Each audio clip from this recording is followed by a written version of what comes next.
I'm Michael Strahan. As you probably know, I'm a big supporter of safety initiatives for young athletes. That's why I'm bringing you this message about Athletic Tips, a not-for-profit national organization.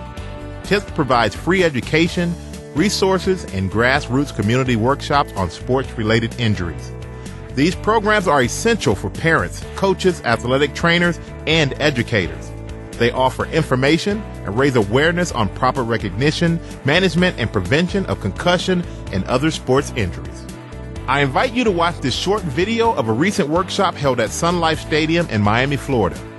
The program was kicked off by two Miami Dolphin linemen who understand the importance of safety in sports. As a professional athlete, I know the dangers and problems that come from head and neck injuries.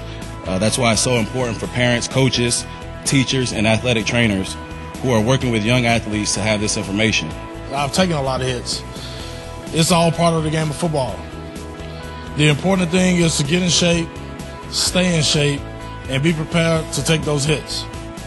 Athletic Tips recognizes that taking care of young athletes and helping to improve their performance requires the expertise of healthcare professionals. That's why TIPS relies on a multidisciplinary team of experts, including medical doctors, doctors of chiropractic, physical therapists, athletic trainers, and others to guide its game-changing programs. Here's Kevin O'Neill, head athletic trainer of the Miami Dolphins, who has supported the safety of athletes throughout his impressive career. Kevin is also a supporter of Athletic Tips. The attention concussion is getting now is incredible. One of the things that I think is extremely important and valuable is that, concussions aren't new.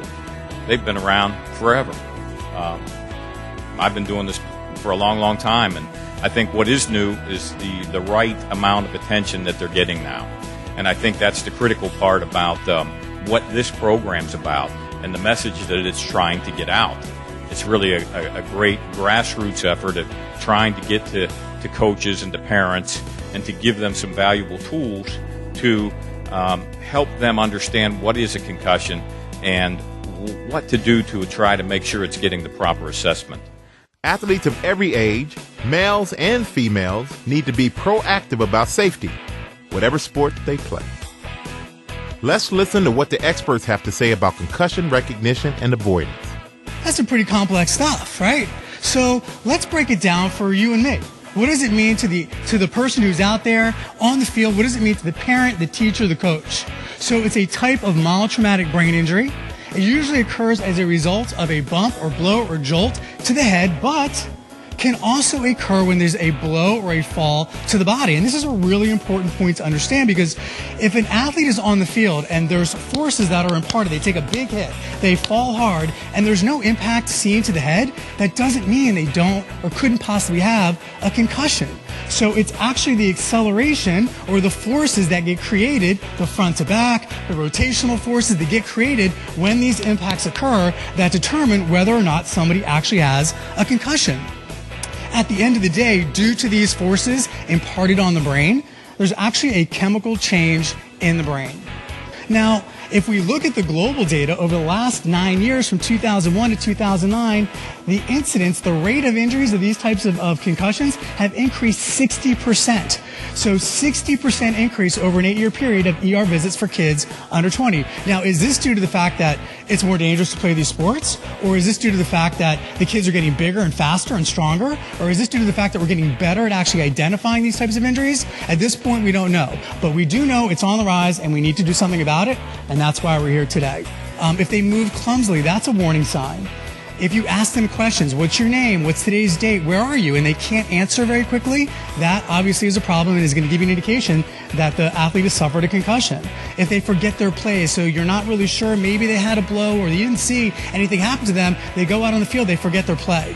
Or they can't follow directions about their assignment or know where they're supposed to be lining up. Those are all signs and symptoms that you're going to see on the field with these athletes that may indicate this kid has suffered a concussion. Any behavioral or personality changes, again, a warning sign. And if they can't recall the events before or after you're having that conversation with them, again, a big warning sign. But also, it's all about player safety and making sure these kids don't have recurrent injuries. If there's any doubt in your mind, call 911. the bottom line, and you'll keep hearing this over and over again, remove the player, obviously. After you remove the player, advise the parents what they should do, suggest the athlete to be immediately evaluated by an appropriate, keyword is appropriate, healthcare professional, because not every healthcare professional understands the dynamics today. Because years ago, they thought they did, but now it's become a lot more sophisticated. Document everything that you observe as a coach and a parent, and then we'll get into the teachers and other things, that other people that should be involved in this process too. Here's another one. Same day return to play. Never. Simple. Never do that. Believe it or not, the activities that go on in school are much more critical than whatever goes on at home. Now, how are we going to get the kid to get back into action? Returning to play, you got to first identify the baseline. What were they able to handle? And you know that as a coach, as a parent, you're aware of what they were able to handle or not. Now, here's a kind of a mnemonic that I was repeating in my head. LMN, there's no O, and 2 Ps.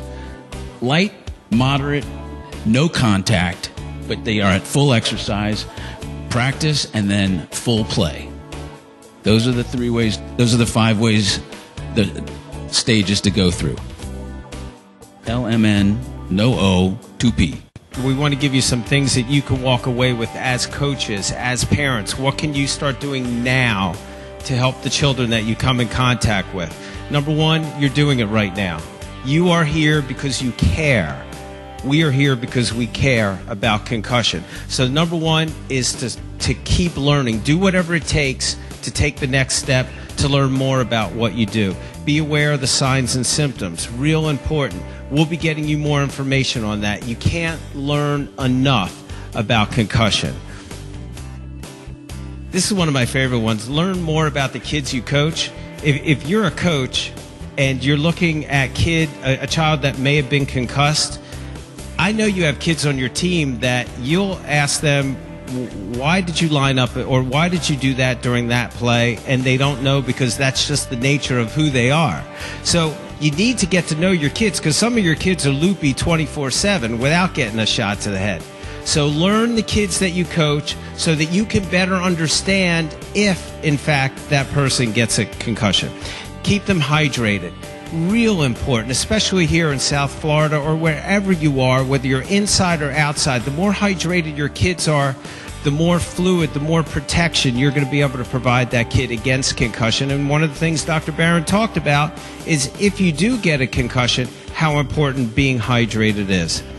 And find experienced healthcare providers in your area that are used to dealing with concussion. And baseline testing is another very interesting topic. There are a couple ways to go with baseline testing. There are certain computerized tests that you can get involved with, but there are certain balance and coordination tests that if you have a baseline of what they were before and then they get concussed, you can compare.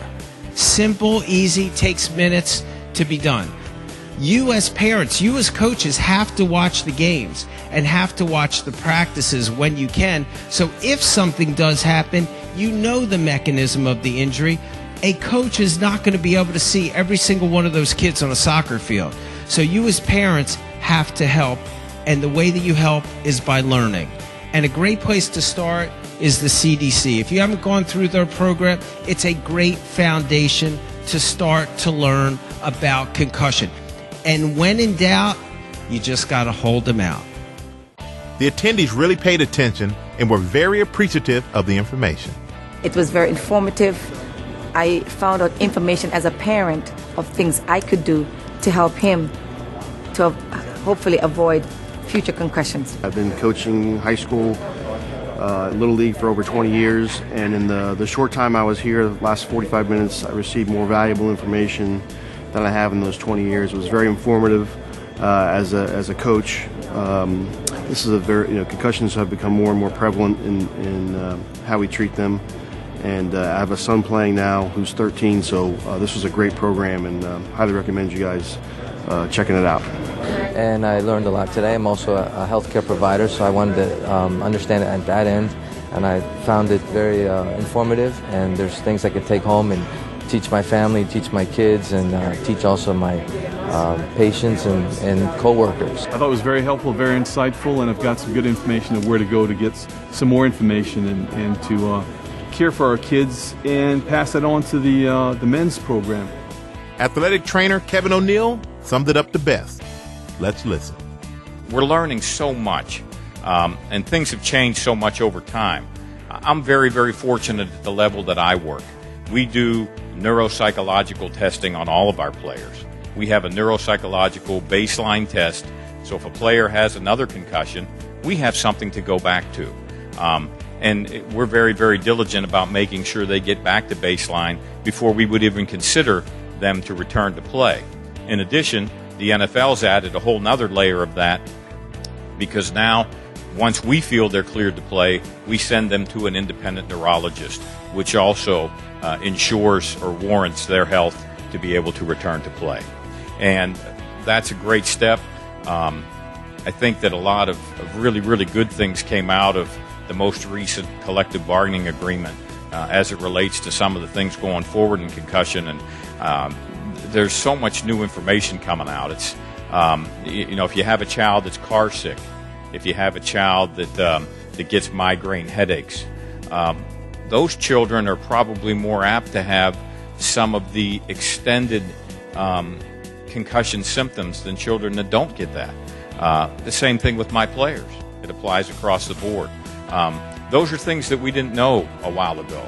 And so being able to understand that a little bit better, I think helps us to make better judgments in terms of how we manage players. But I think there's still a whole lot we don't know. Thank you for watching. If you would like to schedule a free workshop in your community, contact Athletic Tips today at www.tipsforsports.org.